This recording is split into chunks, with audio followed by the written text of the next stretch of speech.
بسم الله الرحمن الرحيم نحمده ونصلي ونسلم على حبيبه الكريم الأمين أما بعد فأعوذ بالله من الشيطان الرجيم بسم الله الرحمن الرحيم تلك الرسل فضلنا بعضهم على بعض صدق الله العظيم رسول برکت کے لیے درود شریف پڑھ لیجیے اللہم صلی علی سیدنا و شفیعنا و سیدنا مولانا محمد صلی اللہ علیہ وسلم صلی اللہ علیہ وسلم. 2 پارہ مکمل ہو چکا ہے. تیسرے پارے کا 10 آج شروع ہوگا جس کی آیت نمبر ہے 253. 252 تک کا درس ہو چکا ہے. 252 یعنی 252 جو لاسٹ آیت کریمہ کا جو آخری حصہ تھا اِنَّكَ لَمِنَ الْمُرْسَلِينَ، بے شک آپ یقیناً رسولوں میں سے ہیں. آگے کی جو عبارت تِلْكَ رسولوں میں جو تِلْكَ ہے یہ اسی کی طرف جا رہی ہے. لوٹ کے تِلْكَ بولے تو وہ سب، انگلش میں ڈیل یہ سب کا لفظ ہوتا ہے. تِلْكَ الرُّسُلُ، جن رسولوں کے بارے میں پیچھے آپ نے ذکر سنا ہے، اللہ سبحانہ فرماتا ہے تِلْكَ الرُّسُلُ، یہ رسولوں کی جماعتیں ہیں. فَضَّلْنَا بَعْضَهُمْ عَلَى بَعْضٍ، بعض کو ہم نے بعض پر فضیلت بخشی ہے. بعض کو رتبہ، مرتبہ، عظمت زیادہ دیا ہے بعض سے. اور آسان کر دو، پارہ نمبر 2 کی لاسٹ پیج میں آپ پڑھیں لا نفرق بین احد من الرسل، نبی اور رسول جتنے بھی ہیں نبوت اور رسالت میں کوئی ڈیوائیڈیشن نہیں ہے. نفس نبوت اور نفس رسالت میں کوئی ڈیوائیڈیشن نہیں ہے. ایک دم آسان سی مثال بتا دوں، جیسے ہم سب بیٹھے، نفس انسانیت میں ہم میں آپ میں کوئی فرق نہیں، لیکن نہیں، ایک مصلی پہ ہے تو وہ امام بن گیا، ایک مصلی کے پیچھے ہے تو وہ مقتدی بن گیا. تو یہ جو فضیلت مل رہی ہے اس کو فضیلت اضافی بولتے ہیں، حقیقی نہیں بولتے. حقیقت میں سارے نبی، سارے رسول نبوت اور رسالت میں ایک ہے، لیکن کچھ رسول کو، کچھ نبی کو دوسرے رسولوں پر ایک امتیاز ملا، ایک خصوصیت ملی، ایک فوقیت ملی، اور اس فوقیت کی وجہ کیا ہے وہ آپ بھی دیکھیں گے. یہ عقیدہ دھیان میں رکھیے گا کہ نبی اور رسول ہونے میں ایک ہوتے ہیں، یعنی سارے نبی قابل تعظیم ہیں، سارے رسول قابل تعظیم. پیچھے بھی کہا تھا میں، اب حضرت داؤد ہیں، موسیٰ ہیں، سوارے ہم تو ان کا یہ نہیں پڑھتے نا، ہمارا تو کلمہ لا الہ محمد رسول اللہ ہے، ہمارے تک مطلب ایسا نہیں بولنا چاہیے. آپ ان کا کلمہ نہیں پڑھتے، ایمان تو ان پر لائے ہیں. سارے نبیوں پر، ساری کتابوں پر آپ کا ایمان ہے. ہاں، ان میں جو فضیلت ہے وہ خصوصیت کی بنیاد پر ہے، کچھ نہ کچھ وقتی یا کچھ نہ کچھ اللہ کی طرف سے انفرادی عطا اور نوازش کی بنیاد پر. وہ کیا ہے؟ خود اللہ پاک فرما رہا ہے منہم من کلم اللہ، رسولوں میں سے ایک رسول وہ ہیں جن سے اللہ نے بات کیا، جس کو آپ بولتے کلیم اللہ، موسیٰ. اللہ نے ان سے بات کیا، تو جن سے بات نہیں کیا ہے ان پر فضیلت مل گئی نا. ان کو، جن کو صرف جبرائیل کے ذریعے سے اپنی بات بتایا، ان پر تو ان کو فضیلت مل گئی کہ اللہ پاک طور پر بلا کر کے موسیٰ سے بات فرما رہا، کلام فرما رہا. تو یہ خصوصیت کلیم اللہ ہوئی. آگے دیکھیے وَرَفَعَ بَعْضَهُمْ دَرَجَاتٍ، کمال ہے. ایک رسول ایسے ہیں جن کے درجوں کی بلندی کی کوئی انتہا نہیں ہے. درجتن ایک کو بولتے، درجات بہتوں کو بولتے. جیسے آپ بولے کتنے لوگ آئے تھے؟ نہیں بھائی میرے کو نہیں معلوم، اتنے تھے کہ سروں کا سمندر تھا. جیسے بولتے ہیں ابھی حاجیوں کو نہیں گن پاتے، ہر سال سننے کو ملتا الحمدللہ کیا سروں کا سمندر ہے تو منڈا ہوا ہے، کوئی گن پاتا. حالانکہ گنتی تو ہے، لیکن جو لا تعالی انسان کی کیپیسٹی ظاہری طور پر اس سے باہر ہو تو وہاں پر بھی بے حساب بول دیا جاتا ہے. تو اللہ نے آپ کے اور ہمارے نبی محمد رسول اللہ صلی اللہ علیہ وسلم کو جو درجے، جو رفعتیں، جو بلندیاں عطا فرمائی ہے، مخلوق کے شمار میں، گنتی میں نہیں آ سکتی. اسی کی طرف پاک ارشاد فرما رہا ورفع بعضهم درجات. درجے نے موسیٰ کو دیکھا ایک خصوصیت کی وجہ سے فوقیت ملی، کلیم، اللہ نے کلام کیا. محمد صلی اللہ علیہ وسلم کے درجوں کو بلند فرمایا. اب جب رب کہہ رہا ہے درجوں، جب رب گنتی نہیں بیان کر رہا ہے تو خلق گنتی بیان نہیں کر سکتی. ایک بات تو یہ ہوئی. اس میں ایک اور اہم پہلو جو میں دینے جا رہا ہوں، یہ قرآن پاک کا ایک حسین قاعدہ ہے اور عرب کا بھی یہ قاعدہ ہے کہ جب کسی ذات کی عظمت کو رب شمار نہ کرائے تو سمجھیے کہ وہ ذات خدا کے نزدیک تمام پر افضل ہے. تمام پر افضل ہے. اللہ پاک ہر چیز پر قادر ہے. جتنی بھی اللہ کے رسول کی صفتیں تھیں سب کو وہ پیش کرنے پر قادر ہے. محمد یہ ہے، محمد وہ ہے، محمد چنانچہ کچھ حدیثوں میں ملتے بھی ہیں اوصاف. محمد کا نام ماہی ہے. ماہی بولے تو میٹنے والا. کس کو میٹنے والا؟ خرافات کو میٹنے والا، جاہلیت کو میٹنے والا، رسم جاہلیت کو میٹنے والا، کفر کو میٹنے والا، غالت کو میٹنے والا. حضور کا نام عاقب ہے. عاقب بولے تو لاسٹ میں آنے والا، پیچھے آنے والا. تو رسول پاک سارے نبیوں میں سب سے پیچھے آئے. تو یہ سب نام بتایا اللہ تبارک و تعالیٰ نے رسول پاک کا.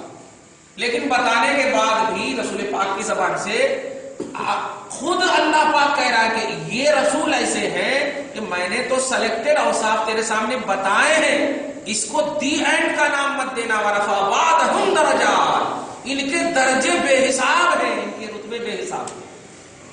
ورفع بعضهم درجات. حضور پاک صلی اللہ علیہ وسلم اس بعضهم سے مراد ہے، یعنی رسولوں میں ایک رسول ایسا ہے جن کو اللہ نے درجوں بلندیاں عطا کی. درجوں. اب ظاہر ہے، توجہ دیجیے گا، کہ رب کہے ہم نے عظمتیں درجوں دی ہیں، ہم نے رتبے بہت بلند کیے ہیں. تو جس ذات میں رتبوں کی بلندی ہو، عظمتوں کی بلندی ہو، شان کی بلندی ہو، اس میں کمی تلاشنا در حقیقت خدا کی توحید پر اعتراض ہے. جملے کو نوٹ کریں آپ کے اندر کمالات موجود ہیں اور ہم کہیں کہ آپ صاحب کمالات ہیں، اور یہ آ کر کہیں ان کے اندر یہ نہیں، ان کے اندر یہ نہیں، ان کے اندر یہ نہیں، تو گویا در حقیقت یہ ہمارا انکار ہے کہ ہم نے صاحب کمالات کہا اور آپ ان کے اندر یہ نہیں ہے، یہ نہیں ہے، یہ نہیں نکال رہے. تو اب آپ ایسے ہی غور کیجیے، رب کہہ رہا ہے کہ ہم نے اپنے حبیب کے رتبوں کو بے حساب بلند کیا ہے، بے حساب بلند کیا ہے.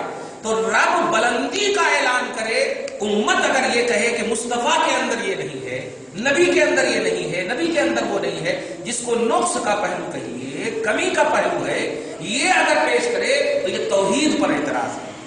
تو اوصاف مصطفیٰ، شان مصطفیٰ پر اعتراض در حقیقت توحید پر اعتراض ہے. یہ جملہ پہ دھیان رکھیے گا. قرآن پاک کی سائنس میں حالانکہ ابن کثیر وغیرہ نے اور کبیر تفسیر کبیر وغیرہ میں بڑی بڑی باتیں کہی ہیں، لیکن ایک بات بڑی اچھی لگی مجھ کو جو میں آپ کے سامنے بھی رکھوں، وہ یہ کہ اللہ پاک یہاں پر یہ نہیں کہا کہ کتنا کمال، حالانکہ مخلوق ہے مصطفیٰ، صحیح ہے، مخلوق ہے، خالق نہیں. تو مخلوق کے اوصاف کی لمٹ کرنا یہ اللہ سے بعید نہیں ہے. ہر چیز گن سکتا، بلکہ خود فرماتا وَأَحْصَىٰ كُلَّ شَيْءٍ عَدَدًا، سورہ جن کی لاسٹ آیت کری کہ اللہ نے ہر چیز کو گن کر کے رکھ دیا. احصاء كُلَّ شَيْءٍ، ہر چیز کو عدداً گن کر کے رکھ دیا. جو ہر چیز کو گن سکتا ہو پھر اوصاف مصطفیٰ کو کیوں نہیں گنایا؟ تو عرب کا قاعدہ ہے کہ جن کی صفتیں عظیم ہوتی ہیں، جن کے کمالات اچھے ہوتے ہیں، ان کمالات کو مبہم، پوشیدہ، کنایا، چھپ کر بیان کرنے کو اس بات کا اشارہ مانا جاتا ہے کہ رب کے نزدیک یہ بہت بڑی ذات ہے، بہت بڑی عظیم شخصیت ہے۔ سمجھ گیا؟ ہاں۔ تو جن کے اوصاف قرآن اور حدیث میں بیان نہ ہو، صراحتاً، ضمناً بیان ہو، اشارتاً بیان ہو، کنایتاً بیان ہو، لیکن اس بیان سے بھی امت محمدیہ کا ذہن سوائے مصطفیٰ کے کسی اور طرف نہیں جاتا ہو، اس سے بڑا کمال کیا ہوگا؟ سمجھ رہے ہیں؟ اب جیسے اگر کہا جائے کہ ایک نبی ایسے ہیں جن کے کمال کی کوئی انتہا نہیں، تو کوئی موسیٰ مراد نہیں لیں گے، کوئی عیسیٰ مراد نہیں لیں گے۔ ایک چھوٹی سی اور مثال دو، والصلاۃ والسلام علیک یا رسول اللہ، یہ لفظ یا رسول اللہ یا محمد الرسول اللہ، یہ رسول اللہ جو بولتے ہیں اس کا معنی کیا ہے؟ اللہ کا رسول، یہ معنی ہے۔ تو اللہ کا رسول تو 314 ہے، 314 افراد اللہ کے رسول ہیں، لیکن جب کوئی یا رسول اللہ بولتا تو بچہ بھی یہی سمجھتا کہ محمد عربی مراد ہے، محمد عربی مراد ہے، رسول پاک آقا مراد ہے، ہمارے ایمان مراد ہے، عیسیٰ موسیٰ کو کوئی نہیں لیتا۔ الصلاۃ والسلام علیک یا رسول اللہ، سلام اے محمد عربی، آپ کو ہم بھیج رہے ہیں۔ اس کا کیا مطلب ہوا؟ رسولوں میں بھی را سین واو لام کو وہ عظیم الشان رتبہ حاصل ہے کہ جب یہ بولا جاتا ہے تو سوائے محمد عربی کے کوئی مراد ہی نہیں ہوتی۔ ایک جملے میں محبت سے بول دوں کہ رسول گویا امت کی مراد ہے، رسول امت کی مراد ہے۔ بڑا اچھا جملہ ہے، اس کو بار بار سمجھیے۔ اور امت رسول کی مرید ہے، صحیح ہے نا؟ مراد اور مرید میں نہیں فرق، رسول سبحان ورفع بعضهم درجات، درجوں بلندی عطا فرمائی ہے۔ کیا کہنا، اس میں جتنی گہرائی میں جائیے نا ایمان تازہ ہوتا جائے، تھوڑا محسوس کرنے کی چیز ہے۔ یہ فارمیلٹی کے طور پر کسی ہی درس کو مت سنیے، محسوس کیجیے کتنے پاور والے ہیں آپ، اتنا بڑا نبی ملا ہے آپ، سبحان اللہ۔ ارے طاقتور آپ کا کوئی کمانڈر بن جائے، کتنا بھی اپوزیشن ہو، آپ کتنا بھروسہ کر لیتے ہیں نا سامنے، ہے نا سامنے، دیکھا جائے، صحیح ہے۔ یہ مصطفیٰ اتنے کمالات کہ رب بھی مخلوق کی بساط کی اور اس کی حیثیت کو متعین کر دیا۔ میں تیرے سامنے بیان کیوں کروں؟ اس لیے کہ تیرے سامنے بیان کرنے کی کوئی حقیقت ہی نہیں ہے، تو ہے ہی اس لائق نہیں کہ محمد کے اوصاف کی انتہا کر سکے، اس لیے بس چیدہ سلیکٹڈ وصف سب تم کو دے دیتا ہوں، یا ایھا المزمل، یا ایھا المدثر، طٰہٰ، یاسین، یہ سب الفاظ دے دیتا ہوں، بس اسی سب میں تم مگن رہو اور کچھ نہیں۔ بس باقی میں کہہ رہا ہوں ورفع بعضهم درجات، یہ وہ ہے جن کو ہم نے درجوں بلندیاں عطا کی۔ لوگ بولتے ہیں حضور معراج میں گئے، غلط ہے۔ حضور معراج میں گئے، حضور علیہ الصلوۃ والسلام کائنات کے ذرے ذرے کے رسول ہیں، وما ارسلناک الا رحمۃ للعالمین، صحیح ہے۔ اے حبیب، ہم نے آپ کو سارے جہان کا رحمت والا رسول بنا کر بھیجا ہے، تو رسول بنا کر بھیجا ہے، وہ سارے جہان کے رسول ہیں نا۔ نذیرا للعالمین، وہ عالمین کے نذیر ہیں، تمام جہان کے۔ تب آسمان اول بھی ایک جہان، آسمان دوم بھی ایک جہان، عرش بھی ایک جہان ہے۔ تو جتنے بھی جہان، جتنے بھی عالم ہو سکتے ہیں، آپ یہ مت کہیے کہ وہ وہاں گئے ہیں، وہ ان کی ضرورت تھی، ایسا نہیں ہے، وہاں کی ضرورت پوری کرنے کے لیے گئے، کیونکہ ان کی وہ رسالت میں داخل ہے، ان کی وہ نبوت میں، ان کے دائرے رسالت میں داخل ہے۔ اب آپ تو ایک چھوٹی سی مثال ابھی دیکھیے نا، ابھی تو الیکشن میں بڑے زبردست سمجھ جائیں گے، اپنے وارڈ کا آپ کو ممبر بنا دیا جائے تو پورا بایو ڈاٹا آپ کو ہونا کہ نہیں؟ آپ وہاں اگر ایک دن بھی نہ جائیں تو ہو گیا، ختم ہو گیا، صحیح ہے کہ نہیں؟ کتنے احتجاج۔ کہنا یہ ہے کہ جو جس وارڈ کا ہوتا ہے، بس سمجھ جاؤ نبوت اور رسالت یہ تمام جہان مصطفیٰ کی وارڈ ہے، تمام جہان۔ تو اب سارے جہان میں مصطفیٰ کا پرزینٹ ہونا، جانا، خبر لینا، دکھنا بالکل ضروری ہے، ورنہ رسالت عامہ اور کار سمجھ میں آئے. تو رسول پاک جو آسمان اول، آسمان سوم، آسمان دوم، یہ سب پر جو جا رہے ہیں یہ رسول کے دائرے رسالت میں تھا، اس لیے مصطفیٰ گئے. سمجھ میں آئے؟ ہاں لیکن خدا کی قسم کیا کہنا. ایک حدیث ہے وہ بخاری شریف میں بھی وہ حدیث ہے، لیکن میرے مطالعہ میں مسند میں ہے. بخاری میں بھی ہے وہ حدیث، بڑی اچھی حدیث ہے، دیکھیے گا مزہ آئے گا. رسول پاک نماز پڑھ رہے ہیں، عربی کا ایک لفظ ہے تقعقعت. اچانک جو ہے عین نماز میں اپنے قدم کو آگے بڑھاتے ہیں اور اس طرح سے اشارہ کرتے ہیں، جیسے کوئی چیز لیتے ہیں تو اس طرح سے اشارہ کرتے ہیں اور لے کر کے پھر پیچھے ہو جاتے ہیں. صحابہ کرام کیا کہنا یار، واقعی آج لوگ حدیث کی دلیل پوچھتے ہیں اور صحابہ کرام دلیل سے پہلے ہی مصطفیٰ کی اتباع کرتے ہیں. حدیث یعنی دلیل کا کانسیپٹ کیا ہے کہ جب رسول کہیں تو دلیل بنے، یہی نا مطلب ہے. قرآن میں ہو تو دلیل بنے، لیکن صحابہ کا یہ تصور ہوتا نبی کہیں یا نہ کہیں، جو نبی کر رہے ہیں ہم پہلے کر لیتے ہیں، دیکھا جائے.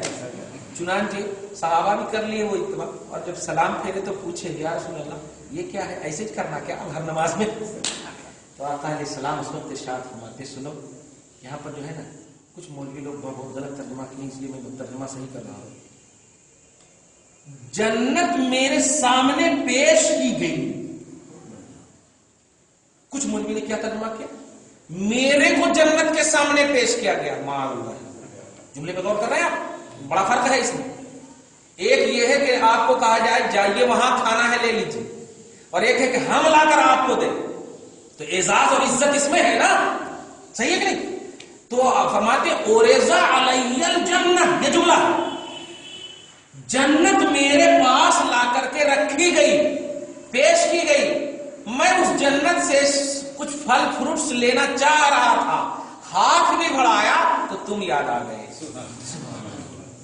تم یاد آ گئے، بس فوراً پیچھے ہٹ گیا. ارے دیکھیے اپنی امت سے پہلے جنت کی چیز کیسے کھا سکتا ہوں، کیسے کھا سکتا ہوں.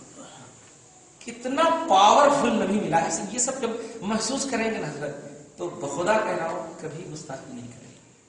دیکھا آپ نے 1400 برس پہلے کی بات ہے، جن کے لیے جنت کا کھانا لا کے بھی دیا مصطفیٰ نے، لیکن اپنے کو اس لیے نہیں کھا رہے ہیں کہ آپ یاد آ گئے. کمال ہے، آپ یاد آ گئے. واہ سبحان. اس لیے کہتا ہوں کہ کچھ لوگ گمراہ اس لیے بھی ہو رہے ہیں، گستاخی اس لیے بھی کر رہے ہیں کہ محسوس نہیں کرتے. وہ پڑھتے ہیں صرف. نالج تو ابو جہل کے پاس بھی تھا نہیں تھا، روز دیکھ رہا تھا. ارے کتبہ جب لگتا تھا محمد الصادق الوعد الامین، یہ اعلان رسالت سے پہلے لگتا تھا. بڑے بڑے شعراء مصطفیٰ کے امین ہونے کو اپنے شعر میں پیش کرتے تھے، اور اس کو پھر کتبہ لگایا جاتا تھا عرب کے اس کعبے کے اندر. ابھی نبی کا اعلان نہیں کرے تو کیا ابو جہل نہیں تھا؟ سب تھے، کفار بھی تھے، سب تھے. اتنا سچا، اتنا اچھا، لیکن نہیں، ان کے پاس نالج تھا صرف. اس نے نبی کو محسوس نہیں کیا. محسوس نہیں کیا. جب محسوس کرتے ہیں تو اس کو ایک اٹریکشن پیدا ہوتا ہے، ایک توجہ پیدا ہوتی ہے. محسوسات کا تعلق دل سے ہے، نالج کا تعلق دماغ سے، اور دل اہم ہوتی ہے. دل اہم چیز ہے، دماغ کوئی اہم چیز نہیں ہے. دل آپ کا صحیح ہو پوری دنیا صحیح رہتی ہے. تو محسوسات کی دنیا میں جب جائیں گے نا تو الحمدللہ واقعی آپ آنکھ بند کر کے کہہ دیں گے صدق اللہ، رب نے سچ کہا ہے، میرے نبی کی طرح ہو ہی نہیں سکتا کوئی. بخدا ہو ہی نہیں سکتا کوئی. بتائیے ایسا نبی. ارے ابو بکر کی ان کو پریشانی تھی، ان کو ٹینشن تھی. کس کی ٹینشن؟ عمر کی ٹینشن تھی. ارے ڈائریکٹ اللہ تعالیٰ ان لوگوں کو بخشائے کا اعلان زبان مصطفیٰ سے بھی خود قرآن میں بھی نازل کر دیا تھا. تو صحابہ کی ٹینشن مصطفیٰ کو نہیں تھی، ہماری ٹینشن تھی مصطفیٰ کو، ہماری ٹینشن تھی. اور عزیز علیہ ما عنتم حریص کا معنی بھی یہی ہے. اللہ پاک رسول پاک کی شان بیان کرتا ہے کہ تمہارا مشقت میں پڑنا نبی کو تکلیف دیتا. نبی کو تم جو مشقت میں پڑھتے ہو، بلکہ ایک حدیث میں تو ایسی ہے کہ امتی کانٹے پہ ان کا پاؤں گرنے ہی والا ہوتا، مصطفیٰ کو خبر ہو جاتی ہے، خبر ہو جاتی ہے. اور چوٹ پہلے نبی کو لگتی ہے، میری امت یہ دیکھا بھی. تو یہ ابو بکر کے لیے مصطفیٰ ٹینشن میں نہیں رہتے تھے, یہ ہمارے لیے ٹینشن میں رہتے تھے, ہمارے لیے, ہماری بدعمالیوں کو دیکھ کر کے, ہمارے کنڈیشنز کو دیکھ کر کے, ہمارے صبح و شام کو دیکھ کر کے. ورنہ ان لوگوں کو تو جنت کی بشارت دنیا ہی میں مل چکی تھی, ان کے لیے ٹینشن میں نہیں. تو رسول پاک صلی اللہ علیہ وسلم کے جتنے بھی مطلب غم زدگی کے اوصاف ہیں, نبی غم میں ہیں, نبی رو رہے ہیں. یاد رکھے, خدا کی قسم کہہ رہا ہوں کہ یہ صرف ہمارے لیے تھا, صحابہ کے لیے نہیں تھا. نبی کے صحابہ کے لیے تھا ہی نہیں, ارے ان کی تو خمیر ہی تیار ہوئی تھی جنت کے لیے. صحابہ کرام کی خمیر ہی تیار ہوئی تھی. قیامت تک کے مسلمانوں کا جن کو آئیڈیل بنانا ہو ان کے ٹینشن میں رہیں گے مصطفیٰ نہیں, لیکن خطاب انہی سے ہوتا تھا. تمہارا مشقت میں پڑنا گرا گزرتا ہے نبی کو, نہیں وہاں تمہارا میں ہم تم تھے. تو یہ محسوس کریں گے نا تو کوئی جماعت گستاخ نہیں بنتی, تو طے ہے. وہ کیا ہے, نالج کے اعتبار سے گستاخ بنتی. جیسے دیکھیے, یہ مٹی کا کام نیچے ہے, آگ کا کام اوپر ہے. ابے بابا یہ نالج کہہ رہا ہے, لیکن جب بڑا کہے مان لے. کیوں, یہ دل, یہ حکم, یہ فالو, یہ بلیو, یہ جب پہلو ہے. تو اللہ نے کہا سجدہ کر, نہیں کیا. کیوں, الٹے کٹ دلیلی کیا, نہیں تو نے میرے کو مٹی سے پیدا, تو نے مجھ کو آگ سے پیدا کیا, اس کو مٹی سے پیدا کیا, اور آگ کا کام ہے اوپر جانا, مٹی کا کام ہے نیچے جانا. یہ سب منطق لگا رہے, اپنی عقل لگا رہے, اپنا علم لگا رہے, اپنا نالج لگا رہے. اگر دل لگاتے تو نہیں, دل یہ کہہ رہا ہے کہ خدا کہہ رہا ہے تو مان لینا چاہیے. تو ایسے ہی محسوسات کی دنیا دل ہوا کرتی. اسی لیے اللہ پاک نے کیا کہا, ختم اللہ علی قلوبہم, علی دماغہم نہیں کہا. اللہ ان کے دماغ پر مہر لگاتا, ایسا نہیں بولو, اللہ ان کے دلوں پر مہر. جو دل پر جب مہر لگ جاتی ہے نا تو محسوسات کے ٹیپ بند ہو جاتے ہیں, محسوسات کا ریکارڈ بند ہو جاتا ہے. دعا ہے اللہ پاک ہم سب کو کسی بھی جماعت میں رکھے, خدا کی قسم گستاخ نہ رکھے. لیکن جب محسوس کریں گے نا آپ, کبھی بھی 2 منٹ 5 منٹ نکالیے اپنے نبی کے لیے, آخر کیا ہے نبی, کیوں اتنا ہمارے لیے روئے. اور یہ سب بھی جملہ محسوس کیجیے گا. غوث اعظم کو بخشوائیں گے نبی, معین الدین کو بخشوائیں گے نبی. ایسا کبھی بھی تھوڑی دیر کے لیے بھی, جیسے آپ سوچتے ہیں نا اپنے فیوچر کے لیے, ایسے تھوڑی دیر کے لیے محسوس کیجیے گا. ابو بکر صدیق, صحابہ کرام کی جماعت, امام اعظم وغیرہ سب بڑے بڑے جتنے بھی رحمت اللہ علیہ, جتنے بھی رضی اللہ عنہ ہیں, جتنے بھی قدس سرہ ہیں, جتنے بھی اولیاء اللہ ہیں, یہ سب کے بارے میں آپ سوچیے گا کہ ان کو بخشوائیں گے. شفاعت تو حق ہے, سب مانتے ہیں, چاہے یہاں ہو یا میدان محشر میں, ماننے کا ڈھنگ الگ ہے, مانتے سب ہیں. لیکن سوال یہ ہے کہ کس کی شفاعت کرائیں گے, کس کی ریکویسٹ کریں گے. تو ایک دم آنکھ اسی وقت بھر آئے گی, نہیں, سچ یہی ہے کہ وہ ہماری کریں گے اور کسی کی. تو سب جب یہ محسوس کریں گے نا تو ایک جماعت تشکیل پا جائے گی نبی کے غلاموں کو, تشکیل پا جائے گی. اگر ایک انفرادی طور پر یہ محسوس کریں گے کہ نہیں, صرف ہمارے لیے نبی, کسی اور کے لیے نہیں نبی, انہوں تو بخشا ہے, ان کو کہیں بخشوائیں گے, ہمارے لیے. اور جب یہ محسوس ہوتا ہے نا, اسی کو اللہ پاک فرماتا ہے نبی مومنوں کی جان سے زیادہ قریب ہے. وہی مفہوم ہے, مومنوں کی جان سے زیادہ قریب ہے. اور جان سے زیادہ رب نے تو قریب کر دیا ہے, لیکن تم نے قریب رکھا ہے یا نہیں. رب نے قریب کر دیا ہے, تم نے قریب رکھا ہے یا نہیں. قرآن قریب ہے, لیکن ہم اس قریب میں اس کا احترام کر کے ہم قریب ہیں, یہ ہمارے قریب ہیں, یہ دونوں تعلق صحیح ہے یا نہیں. ورنہ ہم اگر ادھر ہو جائیں تو اس کی بے حرمتی. قریب تو ہے قرآن, لیکن ہم نے قریب کیا ہے یا نہیں سے. رسول پاک کو رب نے قریب تو کیا ہے, سینے سے آپ کے جان سے زیادہ قریب کیا, لیکن کیا آپ نے اس قرب کا احساس کیا, آپ نے اس قرب کو اپنے دل میں جگہ دی. یہی ہے مفہوم. نبی کو جتنا محسوس کرو گے آپ, ایمان میں جلا ملتی چلی جائے گی, ایمان میں تقویٰ آ جائے گا, پرہیزگاری آ جائے گی, صداقت, بلکہ دوسرے عام مٹ زبان میں بولتے ہوں سب سے بڑے ولی بن جائے, سب سے بڑے ولی. لیکن محسوس کیجیے, کوئی بھی اس طرح کے نالج کی بات کرے نا تو بار بار ایک دم ہے چھوڑ سب باتیں, بیکار کی باتیں نہیں کرنا. اللہ پاک کے رسول کو ہم نے دیکھا ہے, اعلان نبوت ہو چکا ہے, نہ نماز ہے, نہ حج ہے, نہ زکات ہے. 12 سال کے بعد نماز نازل ہو رہی ہے, 13-14 سال کے بعد حج زکات نازل ہو رہے ہیں. جتنی بھی عبادتیں ہیں اعلان رسالت کے 12 سال کے بعد ہو رہے ہیں. یہ 12 سال تک مصطفیٰ کے صحابہ کیا کرتے تھے, یہ مصطفیٰ کا احساس کرتے تھے, یہ مصطفیٰ کا خیال کرتے تھے. یہی سب سے بڑا ان کا صبح و شام کا مشغلہ خدا تھا. خدا کی طرف سے یہی مشغلہ تھا, یہی حکم تھا, بس نبی کو دیکھو, یہی بہت بڑی بات ہے.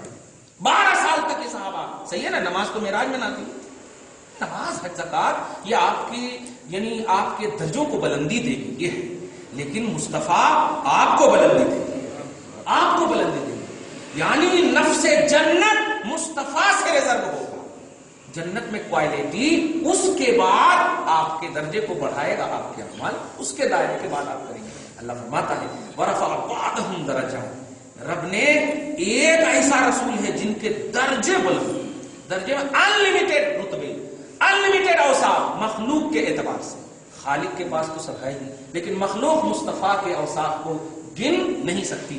میں اس کی تفسیر آئندہ میں انشاءاللہ بیان کروں گا، چونکہ یہ لمبی آیت ہے کہ خاص مصطفیٰ کی خصوصیت کیا ہے۔